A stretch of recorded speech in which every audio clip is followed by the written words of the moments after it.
जय गुरु जी, शुक्राना गुरु जी। संगत जी, गुरु जी की कृपा से आज हम डे 14 के सत्संग पर आ गए हैं। संगत जी आज के अध्याय में बहुत ही दिव्य अनुभव हम सबको मिलने वाला है संगत जी, क्योंकि आज के अध्याय में हमें बताया जा रहा है कि किस तरह से परमहंस जी अपने गुरु से मिले। उनके गुरु का नाम श्री युक्तेश्वर जी महाराज था। संगत जी, जब वो उनसे मिलते हैं तो उनको क्या दिव्य अनुभूतियाँ हुई हैं संगत जी। जब हम उन दिव्य अनुभूतियों को सुनेंगे ना संगत जी, तो हमें भी बहुत ही प्यारा अनुभव होने वाला है संगत जी। तो इसीलिए संगत जी आज इस अध्याय को आप बहुत ही ध्यान से एकांत में अच्छे से सुने संगत जी। आप सबको भी बहुत ही अच्छा अनुभव होगा संगत जी। तो संगत जी अब मैं आगे का सत्संग कंटिन्यू करती हूँ। संगत जी, अगर आपने पहले सत्संग भी बहुत ध्यान से सुने हैं तो संगत जी आप सबको याद होगा कि किस तरह से जब परमहंस जी की माता की मृत्यु हुई थी तो उससे पहले उन्होंने उनको दिया हुआ ताबीज़ जो एक साधु के द्वारा उनकी माता जी को दिया गया था, जो उन्होंने कहा था कि ये ताबीज़ परमहंस जी को दे देना। वो ताबीज़ परमहंस जी की माता ने अपनी मृत्यु से पहले परमहंस जी के भाई को दिया था और कहा था कि ये ताबीज़ उनको दे देना। तो संगत जी किस तरह से ये ताबीज़ परमहंस जी अपने पास रखते हैं, और उसके बाद आज इस अध्याय में हमें बताया जा रहा है कि जब वो कलकत्ता में अपने साथ इस ताबीज़ को लेकर रखते हैं तो इस ताबीज़ को वो अपनी एकमात्र निधि जो साधु के द्वारा दी गई थी उनको मानते हैं, जो उनकी माँ ने उनके लिए रखा हुआ था। एक दिन परमहंस जी के मन में ताबीज़ को देखकर होने वाले आनंद के बारे में वो सोचते हैं। तो जब वो सीलबंद लिफाफे को खोलते हैं तो आश्चर्य की बात होती है कि ताबीज़ वहाँ से गायब हो जाता है। वो जब अपने संदेह को मिटाने के लिए लिफाफा फाड़ कर देखते हैं कि कहीं ताबीज़ इधर उधर तो नहीं हो गया, तो वो आश्चर्यचकित हो जाते हैं कि ताबीज़ वहाँ पर नहीं होता। बिल्कुल उसी तरह जैसे कि साधु ने भविष्यवाणी की थी कि जिस शून्य से साधु ने उसे आमंत्रित किया था उसी शून्य में वह वापस चला जाएगा। तो संगत जी उसी तरह होता है कि ताबीज़ बिल्कुल पूरी तरीके से अपने स्थान से गायब हो चुका था, कि जैसे कि साधु ने कहा था कि अपना समय आने पर यह खुद ही गायब हो जाएगा। अब परमहंस जी दयानंद जी के शिष्यों के साथ आश्रम में जहाँ रह रहे होते हैं, वहाँ पर उनके संबंध शिष्यों से दिन प्रतिदिन बिगड़ते ही चले जा रहे होते हैं। उनके मन में चिड़चिड़ापन उत्पन्न होने लगता है और वो सारे आश्रम वासियों से धीरे धीरे दूर होने लगते हैं। जिस चीज़ के लिए वो अपना घर और सारी लौकिक आशा आकांक्षाओं को छोड़कर आए थे, उस आदर्श का ध्यान करने में उनका जैसे कि मन लग नहीं रहा था। उनको बहुत ही ज़्यादा अंदर से ग्लानि उत्पन्न होने लगती है और दुख से व्यथित होकर एक दिन वो भोर में ही एक अटारी में प्रवेश करते हैं, और जब तक वो सोचते हैं कि मैं तब तक इस अटारी में ध्यान से नहीं उठूँगा जब तक उनका उत्तर उनको उनकी प्रार्थना में नहीं मिलेगा। तो वो कहते हैं कि वो प्रार्थना करते हैं जगत माता से और कहते हैं, हे करुणामयी जगत माता, या तो तुम स्वयं ही दिव्य दर्शनों के माध्यम से मुझे सिखाओ, या फिर जिसके माध्यम से सिखाओगी उस गुरु को भेज दो। कई घंटे बीत गए संगत जी, और वो सुबक सुबक कर रो रहे थे और उनकी प्रार्थनाओं में कोई उत्तर नहीं उनको मिल रहा था। अचानक से उनके मन में ऐसा लगा जैसे कि वो सशरीर ऊपर उठ गए हों और असीम महाशून्य में पहुंच गए हों। फिर यहाँ पर उनको एक दिव्य नारी स्वर गूंजा, जिसमें महाशून्य में मानो सब तरफ से पर न जाने कहाँ से एक दिव्य स्वर आ रहा था, जो कह रहा था, तुम्हारे गुरु आज आएंगे। इतने में असीम जगत के उस दिव्य अनुभव को एक निश्चित स्थान से आई तीव्र पुकार से जैसे कि छिन्न भिन्न सब कुछ हो गया, और अचानक ही नीचे रसोई घर से हबू नाम का एक युवा पुजारी उनको पुकार लेता है, और वो उनको आवाज़ देकर कहता है, मुकुंद बहुत हो गया ध्यान, यहाँ एक काम पर तुम्हें जाना है। कोई दूसरा दिन होता शायद मुकुंद पलटकर उनको कुछ जवाब देते, पर आज उनको ऐसा अनुभव हुआ था और वो रो रो कर जैसे कि उनका चेहरा एकदम सूज गया था और चुपचाप वो उनके पास उनके पुकारने पर चले गए और वाराणसी में आश्रम से दूर स्थित बंगारी टोले के बाज़ार में जाने के लिए वो लोग निकल गए। इस बाज़ार में जब वो कुछ खरीदने के लिए गए तो सूर्य बहुत ज़्यादा तप रहा था। ऐसे जब वो दोनों आगे बढ़ते जा रहे थे तो अचानक परमहंस जी का ध्यान एक संकरी गली की ओर जाता है। जैसे ही वो गली के छोर पर पहुंचते हैं तो स्वामियों का गेरुआ परिधान धारण किए हुए एक महापुरुष उनको दिखाई पड़ते हैं। उनकी दृष्टि उन पर पड़ते ही उनको ऐसा लगा जैसे कि एक क्षण के लिए उनकी प्यासी आंखें बहुत ज़्यादा जैसे कि ललायित हो उठी, परंतु फिर उनके मन में एक संशय जाग उठा। उन्होंने सोचा कि शायद ये कोई परिचित व्यक्ति जिनसे उनका चेहरा मिलता जुलता है, तो इसलिए वो आगे की ओर चल पड़े। परंतु कुछ ही मिनट के बाद उनके पैर जैसे कि सुन्न हो गए और उनके पैर पत्थर बन गए और वो आगे बढ़ने के लिए जैसे कि असमर्थ हो गए। बड़े ही परिश्रम से उन्होंने पीछे की ओर मुड़ा और अपनी स्वाभाविक अवस्था में आ गए, परंतु जैसे वो पीछे की ओर मुड़ने लगते हैं उनको वो भारीपन जैसे कि वापस लौट आया हो। उनके मन में ऐसा प्रतीत हो रहा था जैसे कि वह महापुरुष बहुत ही चुंबकीय ढंग से उनको अपनी ओर खींच रहे हों और इस विचार के आते ही उन्होंने अपना थैला हबू के हाथ में थमा दिया। कि इस आचरण को हबू देख लेते हैं और कहते हैं तुम्हें क्या तकलीफ़ हो गई है, पागल तो नहीं हो गए हो। तो उन्होंने उनको कोई भी उत्तर नहीं दिया और चुपचाप तेज़ी से चलने लगे।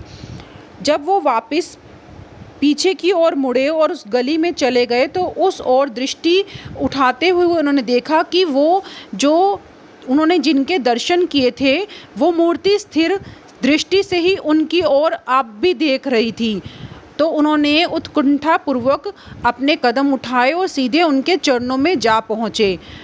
उनके गुरुदेव के इस दिव्य चेहरे को देखकर उनको ऐसा लगा कि जैसे कि उन्होंने हजारों बार उनके दिव्य दर्शन किए हैं। ऐसा उनके मन में जब भाव आया तो अचानक ही उनके गुरु बंगला भाषा में बार बार यह कह रहे थे कि कितने वर्षों से मैं तुम्हारी प्रतीक्षा कर रहा था, ओ मेरे प्रिय तुम मेरे पास आ गए। और ऐसा सुनते ही निःशब्दता की एकता में वो दोनों एक हो गए।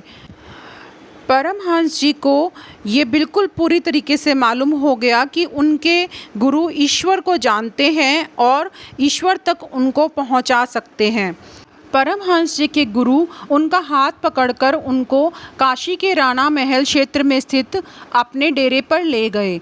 उनकी आयु लगभग 55 वर्ष की थी, परंतु उनका शरीर बहुत ज़्यादा बलवान और उनके शरीर में युवकों सी चपलता और कार्यक्षमता थी। गंगा किनारे स्थित एक मकान की पत्थर से बनी हुई बालकनी की ओर जब वो जा रहे थे, वहाँ से गंगा उन्हें साफ दिखाई दे रही थी। उन्होंने प्यार से कहा, मैं अपने आश्रम और जो कुछ भी मेरा है वह सब तुम्हें दे दूँगा। तो ऐसे में परमहंस जी ने कहा, गुरुदेव मैं केवल ज्ञान और ईश्वर प्राप्ति के लिए आपके पास आया हूँ, मुझे आपका केवल वही गुप्त धन चाहिए। तब उनके गुरु ने उनको कहा, मैं तुम्हें अपना निस्वार्थ प्रेम प्रदान करता हूँ, क्या तुम भी मुझे वैसे ही निस्वार्थ प्रेम दोगे? मैं आपसे सदा सर्वदा के लिए प्रेम करूँगा गुरुदेव, परमहंस जी ने उत्तर दिया। फिर उनके गुरुदेव ने उनको कहा कि तुम अपने ताबीज़ के लिए बिल्कुल भी चिंता मत करो, क्योंकि उसका उद्देश्य अब पूरा हो चुका है। उन्होंने अपने जीवन का वहाँ पर कोई उल्लेख अपने गुरु को नहीं किया था। उसका कोई भी उल्लेख करना अब उनको निरर्थक सा प्रतीत हो रहा था, क्योंकि उनके गुरुदेव को जैसे कि सब कुछ पहले से ही ज्ञात था। इसीलिए संगत जी गुरुजी कहते हैं, मंगो नहीं मानो, क्योंकि संगत जी गुरुजी को सब कुछ मालूम है, सब कुछ उनको पता है, इसलिए हमें उनसे कुछ भी मांगने की ज़रूरत नहीं है। जो कुछ भी गुरुजी ने हमें देना है ना संगत जी, वो हमारे लिए क्या समय क्या निर्धारित उन्होंने किया हुआ है और क्या हमारे लिए सही है, वो गुरुजी को हमसे ज़्यादा ज्ञात है संगत जी। इसीलिए संगत जी हमें कुछ मांगना नहीं है, क्योंकि हमारे गुरुजी को संगत जी हमसे पहले ज्ञात है कि हमें क्या उन्होंने देना है और किस पल देना है। फिर एक दिन उनके गुरु ने उनको कहा, तुम्हें कोलकाता वापस लौट जाना चाहिए। ये सुनते ही परमहंस जी निराश हो गए, क्योंकि उनके परिवार के घर लौटने का अनुरोध करने वाले जो पत्र उनको प्राप्त हो रहे थे वो दिन प्रतिदिन उनकी उपेक्षा करते रहते थे। परंतु उनके परिवार के जो परिजन थे वो उनके लौटने की हर रोज़ भविष्यवाणी करते रहते थे। उनके भाई अनंत ने तो यहाँ तक कहा था कि इस पक्षी शावक को आध्यात्मिक आकाश में उड़ लेने दो, वहाँ के भारी वातावरण में एक दिन इसके पंख थक जाएंगे, तब इसे घर की ओर नीचे झपट्टा मारते अपने पंख समेटकर चुपचाप अपने पारिवारिक घोंसले में आराम करते देखेंगे। ये सब बातें जब परमहंस जी को पता चलती थी तो उनके मन में बहुत ज़्यादा निराशा उत्पन्न होती थी। इसीलिए उन्होंने अपने गुरुदेव से कहा कि मैं घर लौटकर नहीं जाऊंगा, परंतु मैं आपके साथ कहीं भी आने के लिए तैयार हूं। कृपा करके मुझे अपना नाम और पता बता दीजिए। उनके गुरु ने कहा कि स्वामी युक्तेश्वर गिरी और मेरा आश्रम श्री रामपुर में रायघाट लेन में है। यहाँ पर मैं केवल थोड़े दिनों के लिए अपनी माँ से मिलने आया हूँ। उनकी ये बात सुनकर परमहंस जी बहुत ही हैरान रह गए, क्योंकि श्री रामपुर कोलकाता से केवल 12 मील की दूरी पर था। फिर भी उन्होंने कभी अपने गुरु की झलक वहाँ पर नहीं देखी थी। फिर परमहंस जी के गुरु श्री युक्तेश्वर जी के स्वर में एकदम कठोरता सी आ गई और उन्होंने कहा कि तुम 4 सप्ताहों में मेरे पास आ जाओगे। जब मैंने तुम्हें कहा है कि मेरे मन में तुम्हारे लिए बहुत प्रेम है और मैंने वो हर्ष भी तुम्हारे सामने प्रकट किया है, तुम फिर भी मेरे अनुरोध की अवहेलना करने पर तुले हुए हो। तो उन्होंने ऐसा उनको कहा और कहा कि जब हम अगली बार मिलेंगे तब तुम्हें मेरे शिष्य बनने के लिए मैं तभी स्वीकार करूँगा जब तुम कठोर शिक्षा के आज्ञा के पालन द्वारा अपना पूर्ण समर्पण मुझे दिखाओगे। फिर उनके गुरु उनकी समस्या को पहचान कर उनको कहते हैं, तुम समझते हो कि तुम्हारे रिश्तेदार तुम्हारे वापस लौटने पर तुम पर हंसेंगे। तो उन्होंने कहा, ऐसा कुछ नहीं होगा, तो तुम अपने घर वापस जाओ। ऐसा सुनकर वो उनके चरणों में प्रणाम करते हैं और वहाँ से चल देते हैं। दूसरे ही दिन जब वो आश्रम वापस पहुँचते हैं तो उन्होंने देखा कि आश्रम वासियों का व्यवहार उनकी तरफ द्वेष भाव वाला हो गया था। वो उनको दिन भर सताने लगे थे।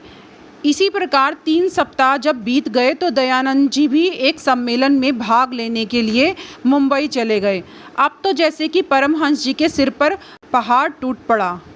फिर परमहंस जी एक दिन अपने कानों से ये सुन लेते हैं कि जो आश्रमवासी उनके बारे में बात कर रहे होते हैं। वो कहते हैं, मुकुंद परजीवी है, आश्रम की सुविधाओं का तो लाभ उठा रहा है पर बदले में आश्रम के लिए कुछ नहीं करता। जब परमहंस जी ये शब्द सुनते हैं तो उनको बहुत दुख लगता है। उनको खेद होता है कि उन्होंने अपने पिताजी के द्वारा दिए हुए सब पैसे वापस भिजवा दिए। ये आदेश उन्होंने क्यों माना, उनके मन में बहुत ज़्यादा खेद होता है। भारी हृदय से वो अपने मित्र जितेंद्र के पास पहुंचते हैं और वो उनको कहते हैं कि मैं आश्रम छोड़कर जा रहा हूं और तुम दयानंद जी जब वापस लौट कर आएँ तो उनके चरणों में मेरा प्रणाम कह देना और उनसे क्षमा याचना मेरे बदले में कर लेना। तो उन्होंने कहा कि मैं भी आश्रम छोड़कर जा रहा हूं, यहाँ पर मेरे ध्यान के प्रयासों का भी मैं पूरा नहीं कर पा रहा हूँ।